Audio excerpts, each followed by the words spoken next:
Good morning everyone, my name's Matt Evans. I'm the agency lead for 7.4 Limited, and I'm going to have a chat to you today about MedComms, what we think it is, how we do it, why it might be an interesting career choice for you, and try and weave through the presentation about 7.4 some broader points about MedComms, the kind of skills that generally we're looking for, and why we think it's an interesting career path.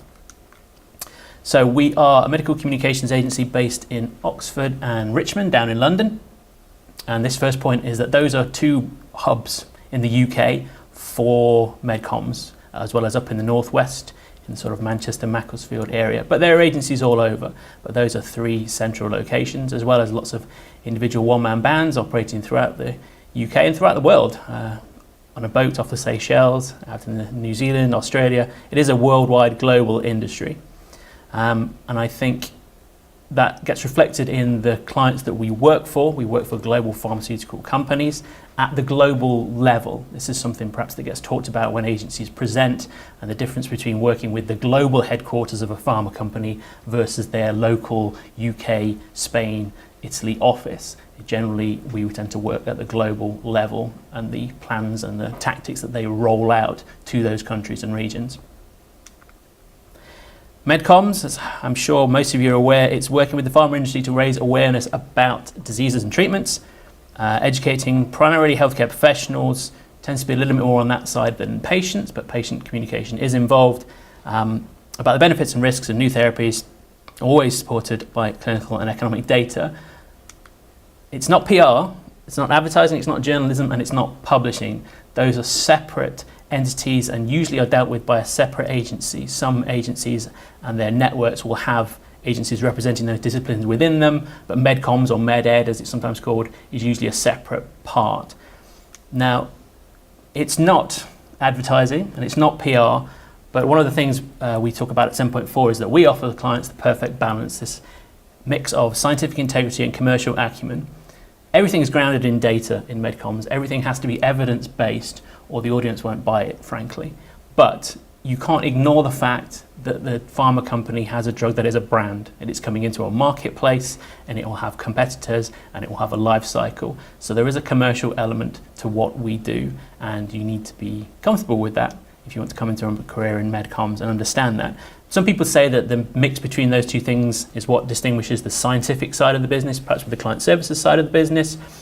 That broad strokes, that might perhaps be true, but you need to be aware of both if you're on both sides of the business. Quite a lot of people on the client services side will have a scientific training background. Equally, the people on the scientific or the editorial side can't be completely immune to the fact that this is a brand and is viewed as such by our clients.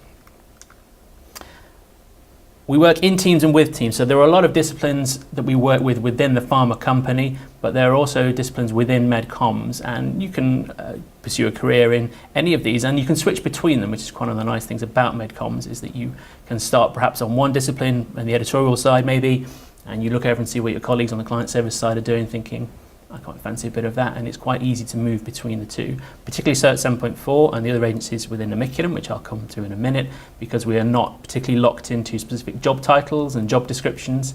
If people want to do something that's in the good of the business and we think we'll help them grow and professionally develop, we can change and adjust their role accordingly without having to invent perhaps a new job title to facilitate that. I'm going to talk mostly about the editorial side with some references to the client service, but there is event management, there is digital production, there is design, there's lots of other areas within MedComms for you to specialise in. Broader point here, this point about working in teams.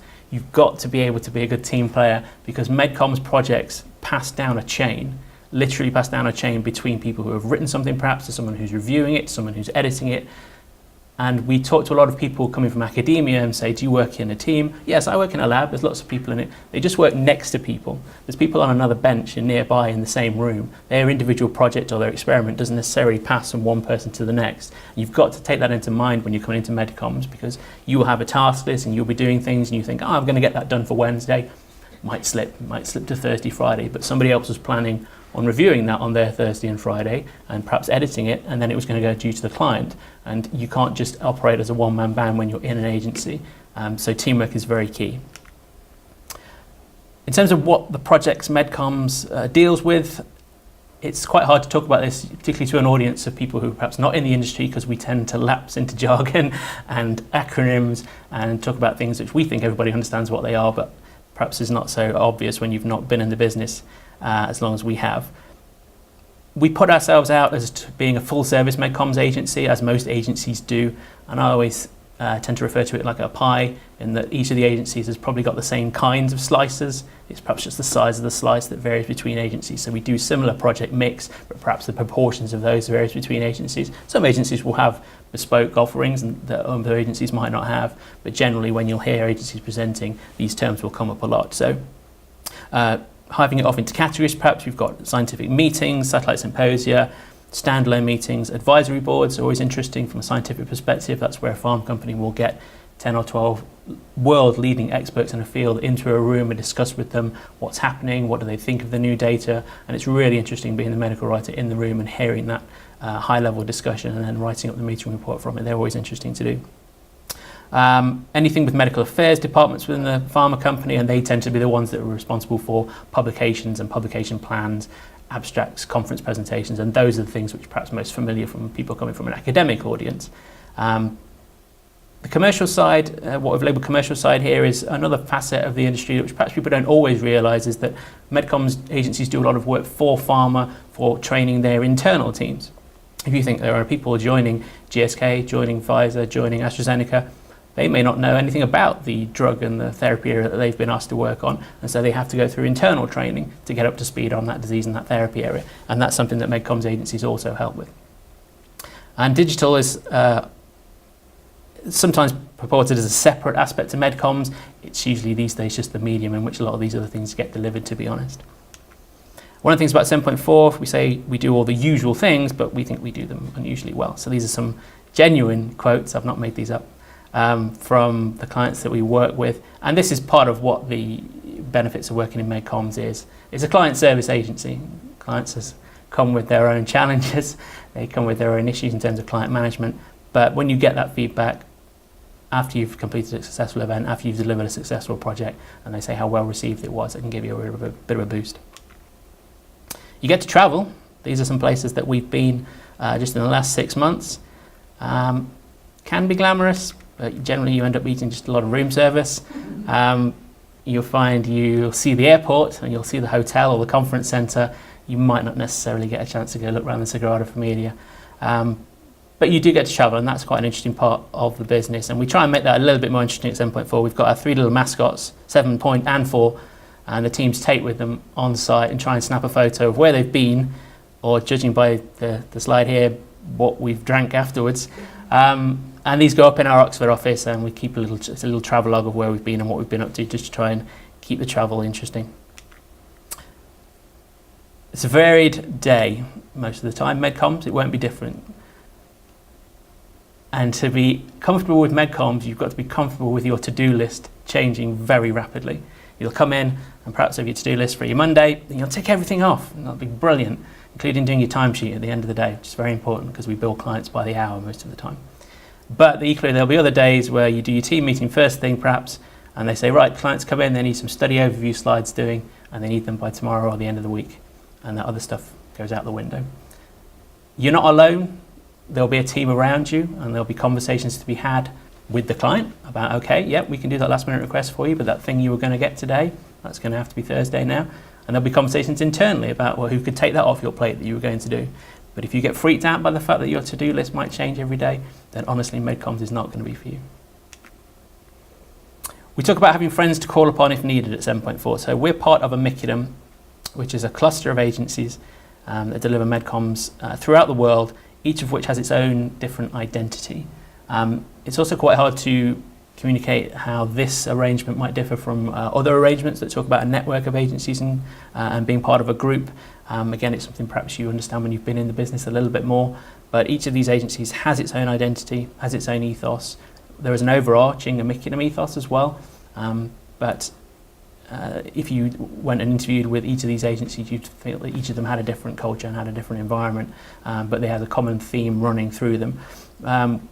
The way we talk to clients about this is, as similarly with other agencies, that we've got friends to call upon if we need them. So if we need to bring in expertise from some of these other agencies, we will craft a team, an account team or a project team to fit what the client is looking for. So there's lots of good opportunity when you work for one of these agencies within AMICULUM to collaborate with your colleagues.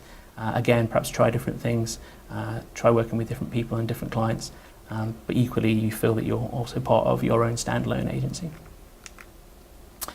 7.4, we're passionate about data visualization. This is something we've really dwelt on the last couple of years, and we think we're offering a really good service to our clients on this front. We did a lot of external training around that from people like The Guardian.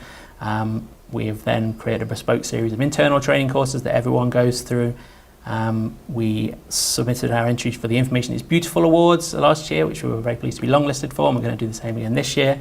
We also have a data visualization board in the office where we debate some of the key issues of our time, like which is better, cheese or chocolate, which is the infographic you can see there, and is it linked to certain baseline characteristics. We've also looked at who was people's favourite previous James Bond and did that link to who they wanted to have the role next. I think this week's is currently what is the perfect cream tea, and should you put your jam on the top or your clotted cream on the top. So key stuff, but just a nice fun way to interact with colleagues and keep the data visualization flowing.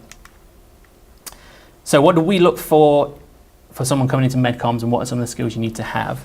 Now, scientific background is a bonus. Definitely if you're a writer and on the editorial side. Doesn't need to be at the PhD level. Again, this can vary agency to agency about whether you require that. PhD is usually just a handy shorthand. If someone's got one to say, okay, they can probably manage their time, they can probably deal with adversity, they can probably take feedback.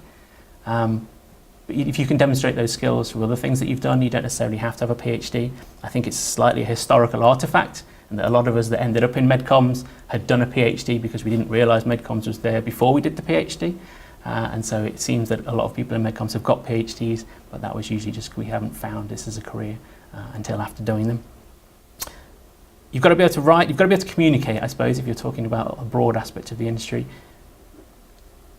You've got to be able to talk to your clients, you've got to be able to talk to the external experts that we work with, which is a brilliant part of the MedComms. You're sat chatting perhaps on a briefing call or in a speaker briefing room with a world-leading expert in the field of diabetes or heart failure or Parkinson's disease, and you're having these conversations with them about the data, about the guidelines. It gives you a real buzz to be able to communicate with people that are at that level. But you've also got to communicate within your team.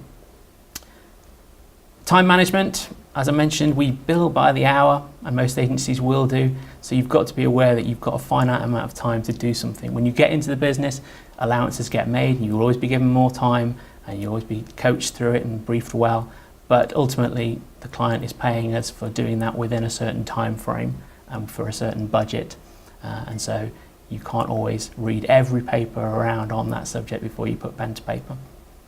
And I mentioned earlier about working in teamwork. You've got to be appreciative of the fact that you're in a team, you're in a chain, and things have got to go down the line before it goes out of house.